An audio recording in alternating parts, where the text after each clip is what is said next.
Hello everyone.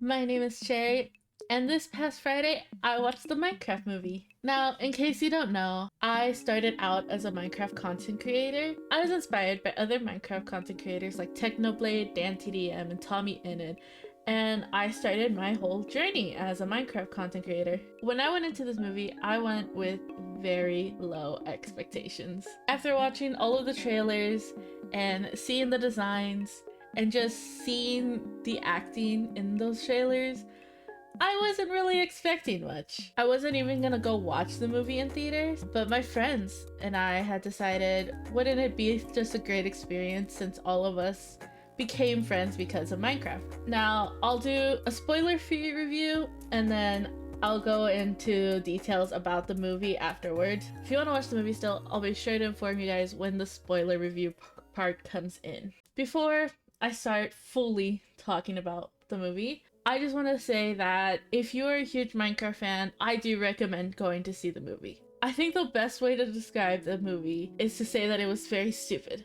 Not in a bad way. Stupid can be funny. I think a way to describe it is think of Jack Black's movies and how they're whimsical and have over-the-top comedy and acting. And that's basically what you should expect with this movie. I've seen a lot of people argue that it's not good because it's made for kids.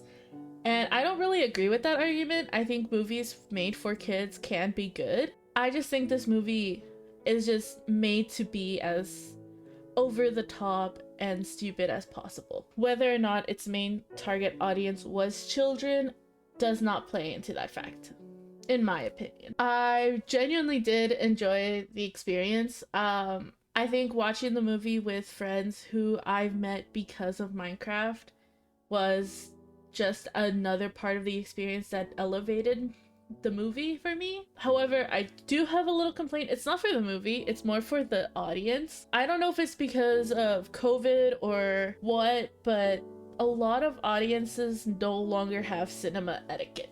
Throughout the movie, there was a lot of standing up, there was a lot of yelling out quotes, and people just clapping nonstop. I understand, like, okay, cheering and clapping every now and then is fine because I get it. I was there during Avengers Endgame. But standing up in the middle of the theater while the movie's happening and blocking people's view, or just constantly yelling out things, if there aren't any subtitles, I already struggle sometimes to understand what people are saying. So when most of the theater is standing up to yell a quote and then cheer for that quote, it was hard for me to understand what was happening. Obviously, yelling it out sometimes is okay, but yelling every single quote was a little excessive. But that's just a complaint from me. I do feel like the movie was missing some scenes. There would be cuts to a new scene and I felt like we missed the first minute or two of it. There were times where the characters started doing something and I was like, oh, how did we get here? I do feel the movie could have had some more scenes. There were some scenes also that could have been cut, I feel, or at least shortened so that we could add more scenes. The pacing was just kind of weird all in all. Another reason why I say this movie is made to be over the top is because of the amount of meme references. There are quite a few, and that was very interesting. It wasn't too bad. I think that because it's Jack Black and Jason Momoa doing these over the top acting, the memes aren't cringy. It's like you don't even notice it. It's so in character for them that it just kind of flew over my head a couple times and it took me a second to realize, oh, that's a reference. So yeah, I genuinely think you should go into this movie with the mindset that it's supposed to be fun. If you go into the movie expecting something super serious, you're not gonna have a good time. You're gonna be disappointed. If you go into the movie just looking for a fun time to enjoy some nostalgia, then you'll get it. This movie is made for people who want to have fun, who want to just watch something over the top and enjoy it with their friends. That's also another thing. I recommend going with friends, because it was just fun having a reaction to something and then turning and seeing my friends having a similar reaction, or my friends turning and laughing at me for reacting a certain way. And I think that was fun. I genuinely really do recommend watching this movie in theaters, just for the experience of it. Now, if you haven't seen the movie and you don't want spoilers, go ahead and click off, go watch the movie, and I'll see you guys next time. But we are going to get into spoilers now. I'll kind of just be recapping the movie, and as I recap it, I'll explain my thoughts on things. So the intro, first of all, I loved the Mojang Studios intro with the creeper blowing up and then it shows the Mojang logo. I genuinely really liked that. I thought it was really cool, especially when it leads into the loading terrain screen. It was just a cool little thing that they added that I genuinely enjoyed. What I didn't like is the narration. I'm not a big person on like show no tell, don't tell, but I would have preferred it if there was a little more showing rather than telling. Jack Black basically narrates everything we see on screen. Like, he narrates his childhood and then he narrates his job, and the scenes are good scenes. They fit with the movie, but I would have preferred if he had shown us the way he was feeling rather than tell us that he was feeling that way or why he was doing the things he did. So that's something I didn't like. But after he grows up and gets bored with life, he goes to the mines again, where we have that joke, the children yearn for the mines. And then as an adult, he continues to want to do that, so he quits his job and heads to the mines and almost immediately finds the orb, which they call it an orb, and the whole running joke with it is it's a cube that's called the orb, and the earth crystal, I believe, is what it's called, which is the little clear thing that you put the orb in. So he like immediately finds the two, puts them together, and opens the portal. And he goes through the portal, and we just kind of see his movement through Minecraft and learning about Minecraft. He gets a dog, Dennis. He builds all of these crazy builds, like he has a roller coaster, he builds a house out of sheep wool, stuff like that. And then he goes into the nether. That's where we get the flint and steel. And then he goes into the nether, and that's where we see all of the piglins. So that's where we meet the main villain of the movie, Malgosia. She's this piglin who hates creativity, and she wants gold, and she wants to take over the overworld so that they can get more gold. And so Steve enters, and he has the orb and the crystal with him. They capture Dennis, they capture Steve, and they take the crystal. And they're planning to use that to be able to take over the overworld. And they put them in a cage, but then Jack Black is able to create a diversion that allows Dennis to leave and go into the real world with the crystal and hide it. Now we're in the real world. The portal gets closed, and Dennis is also in the real world, which is also, nobody questions this very blocky big wolf, but he's there. And so we cut to a little bit later where we meet our next main character, Garrett, and there's also another narration with Garrett that basically explains who he is. He's basically a washed up champion who owns this store, and has been riding that high of winning one championship ever since, and it explains how he got his nickname and everything.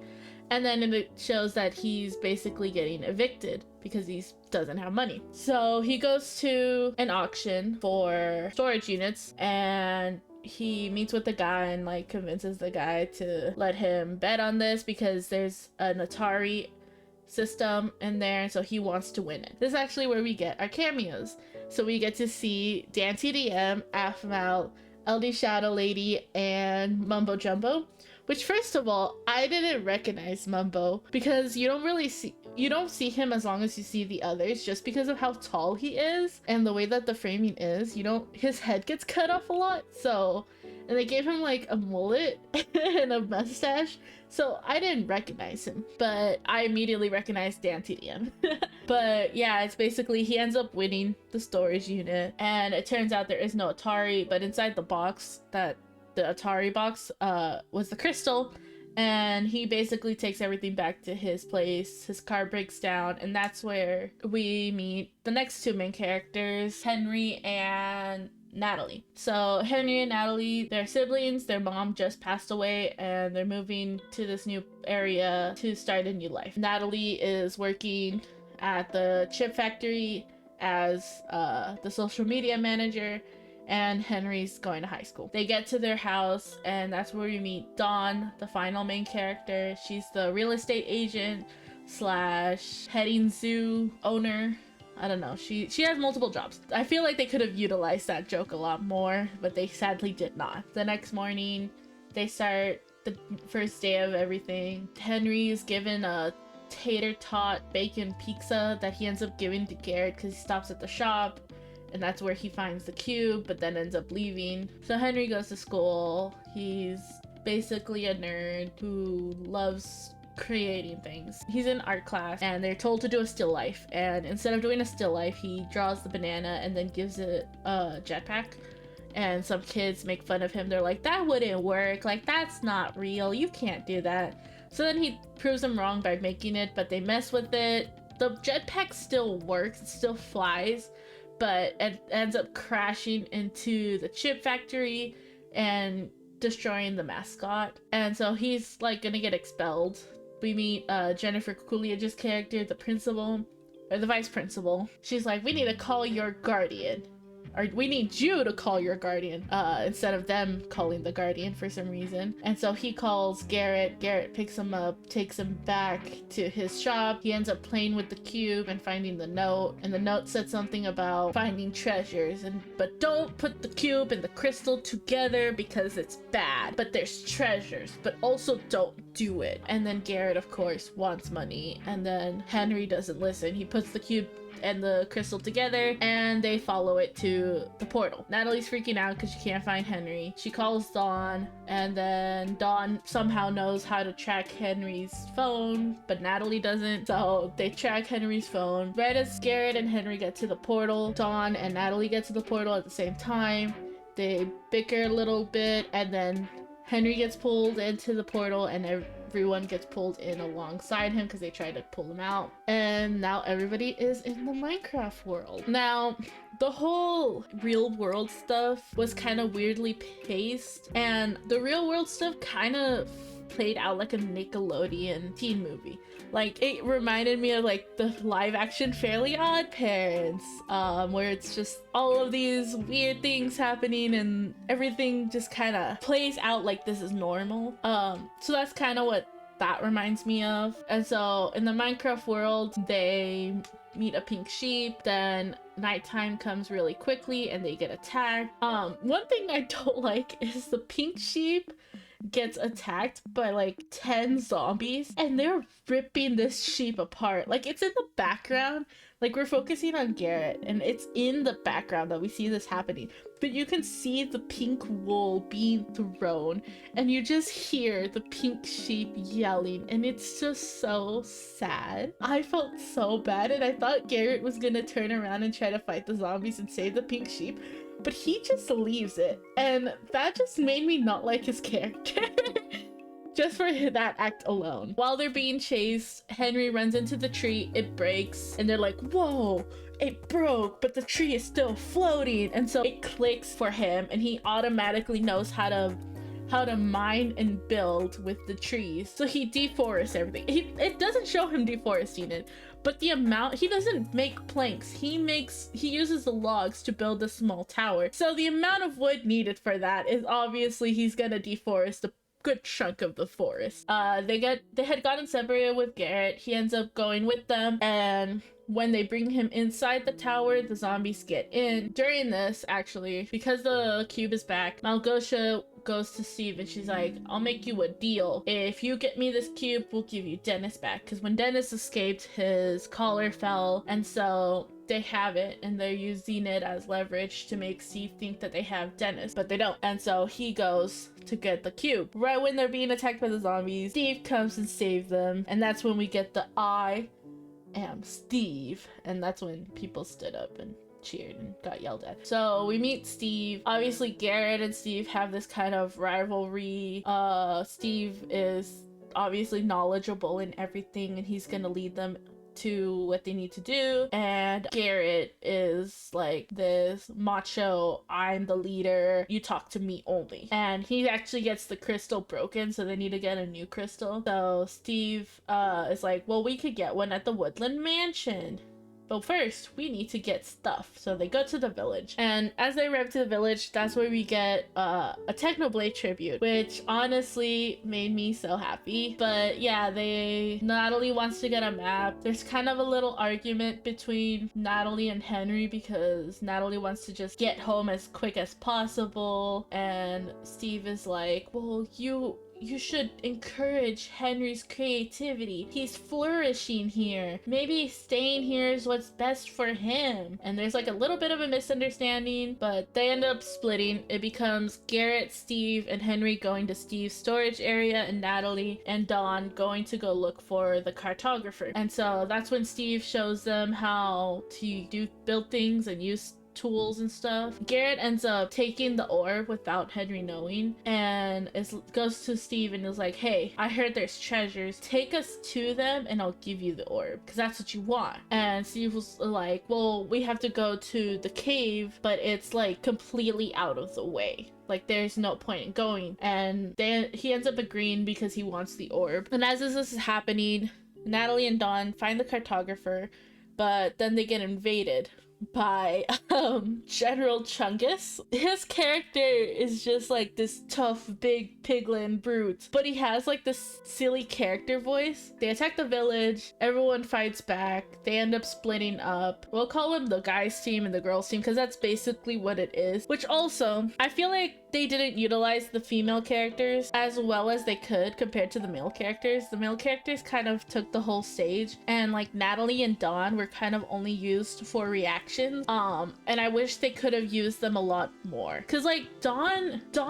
there was really no point in her being there other than to react to Natalie's reactions or to like make fun of Garrett and Steve. And I honestly think that they could have done more with those two characters, and I'm sad that they didn't. But the guys end up getting cornered. They're on a cliff. Steve gives them the wingsuits, which are just these giant steel plates that are sorry excuses of elytras. He gives them two and he's like, I thought there were 3. I must have forgotten a third one. So he just jumps and he's like, wait for me. He jumps on Garrett's back, and there's this weird tension between the two. Like this whole sequence of them flying and escaping the piglins is kind of weird. They split from Henry, and because they're like, oh, it'll be harder for them to chase us if we split up. So it's Garrett flying with Steve on top of him, Ratatouille style, pulling his hair. And then there's a lot of like I don't know how to describe this other than old man yaoi. And there's one point where they are head to toe squeezing through a small tunnel, and that's the best way I can appropriately describe what happens. But after that moment, there's a lot of tension between Steve and Garrett, so there's that. So then they end up getting to the mine shaft and finding the diamonds, right? Malgosha has created this thing called the Hog, and she ends up killing General Chungus for failing her, so she kills him. Also, oh, I forgot to mention this, but the reason the piglins are able to go into the overworld is because they use nether wart potions that allows them to travel between the overworld and the nether, which I actually did enjoy the reasoning. I'm glad they didn't just be like, oh, they can just do that. They actually gave them a reason, so that was pretty nice. And so the Hog gets finished and ends up attacking them in the cave. While they are running away, they get on a minecart, and the minecart ends up stopping. For some reason, there wasn't enough redstone, even though every other part of the rail had redstone. This one part didn't, and it's in Steve's creeper farm. And so Garrett ends up pushing the cart while the Hog is chasing them, and they end up fleeing, and all of the creepers are very close and should be exploding, but they just stare at them. And once the guys are out of the cave, they start exploding and they blow up the Hog. And so they end up making it out free. we head back to Natalie and Dawn, and they kind of just lose the cartographer and end up having to run around on their own. And then they meet Dennis, who ends up taking them to where Steve and the others are. The guys get to the Woodland Mansion. Steve explains how the Woodland Mansion is layered, and Garrett's like, well, I can go to the stairs and get to the chest room. I just need a distraction. So this turns into the next song, where it's Garrett and Steve performing Vindicators. And the Vindicators, I got used to a lot of the characters for the mobs and stuff. The Vindicators and like all of the pillagers, it freaks me out. I just could not get past how they look. So this whole sequence just creepy to me. But Henry ends up sneaking up to the 3rd floor. Oh, well, he gets caught and he finds the crystal but runs into an Enderman. Steve and Garrett end up getting captured and put into a wrestling ring where Garrett has to fight a chicken jockey, as Steve says it. So that whole fight sequence happens. The cool mechanic that they explain with the Enderman is that if you look into the Enderman's eyes, it kind of hypnotizes you and makes you hallucinate. And so Garrett kind of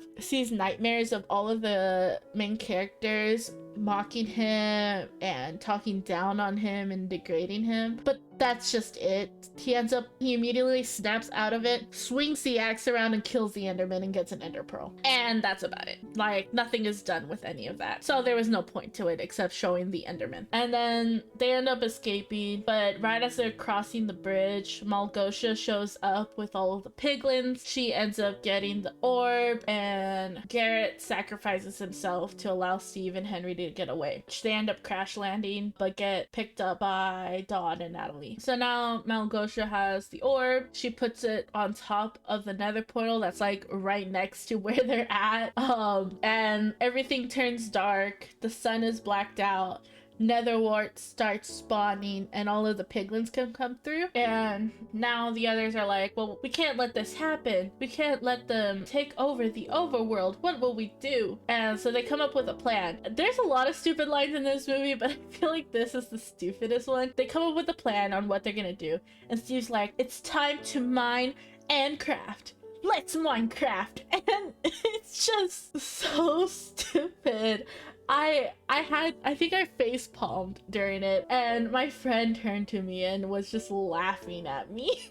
Dawn learns redstone and blows up a couple skeletons, and that's about it. Natalie and Henry make a bunch of iron golems, and they make a special iron golem with the boots of swiftness, which are just Hermes boots from Terraria. But they make an iron golem with the boots, so it's this iron golem that's really fast and really strong and bigger than the others. And they have this army of iron golems. Oh, and Dawn makes an army of wolves. And the iron golems are kind of just standing there, and Malgosha's like, haha, didn't you know? Iron golems don't attack unless provoked. Cue the one random piglin shooting at an iron golem. And so the iron golems attack, which I don't know if iron golems attack piglins. I've actually genuinely never seen it because I've never seen the two interact. But iron golems don't need to be provoked. If it's a hostile mob, they will attack it. So I don't know what that whole thing was about. But the whole fight ensues. They made a new hog, and so the hog ends up fighting the swiftness iron golem, while Natalie and Henry fight the other piglins.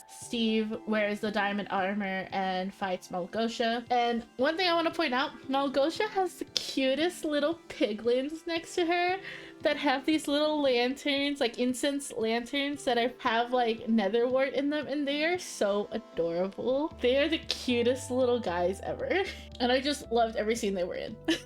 But yeah, so they start fighting. Henry uses his ender pearl to pearl up to where the orb is, and as he's getting it, the hog attacks him and shoots him, and he's falling and he's about to fall off, and everyone's like, no, Henry.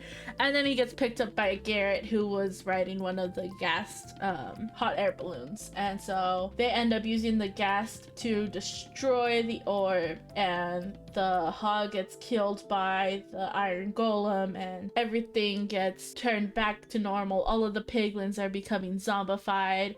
Malgosha's weak because she's been zombified, and there's this whole little bit of her like, come closer so I can tell you something. She pulls out a knife and tries to stab Steve, but he just slaps it out of her hand, and this happens like 3 times, and honestly was kind of funny, and that was the only funny bit with her. But yeah, that's basically, they defeated Malgosha and the piglins and they saved the day, and so the crystal's been fixed and they can go back home. And they say goodbye to Steve, and Steve and Garrett kind of have like a moment together. And I honestly, the way that everyone was standing, it was Steve and Garrett next to each other with the villagers behind them, the others standing in front of them, going toward the portal.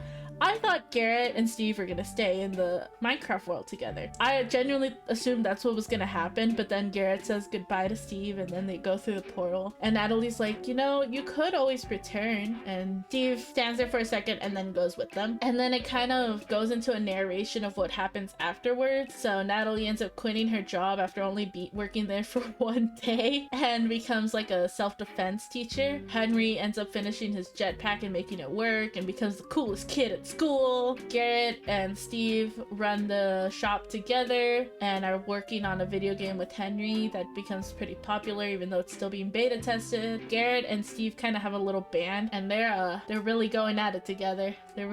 There's a lot of mystery in this stage presence. So it kind of ends with everyone having their happy little ever after. Oh, and then of course we have with Jennifer Coolidge's character, she runs over the nitwit who kind of walks through the portal as soon as the others kind of go through and gets run over. She takes them out to dinner. We get to see Jeb during the dinner actually, which is really cool. He's their waiter. They have a little joke where another waitress comes over and she's like, finished? And Jennifer Coolidge is, no, he's Swedish actually. So there was that little joke. And then at the end, she's with the nitwit in her office and her ex-husband walks in, which it ends up being revealed that the art teacher was the ex-husband. He's like, you're really gonna be dating this guy? Like, we could make this work, yada yada. And then the nitwit starts talking and it's Matt Berry. And it's just so weird because the whole movie he's just been making villager noises and then he just starts talking in this sophisticated voice. It was a stupid little subplot that was actually kind of funny.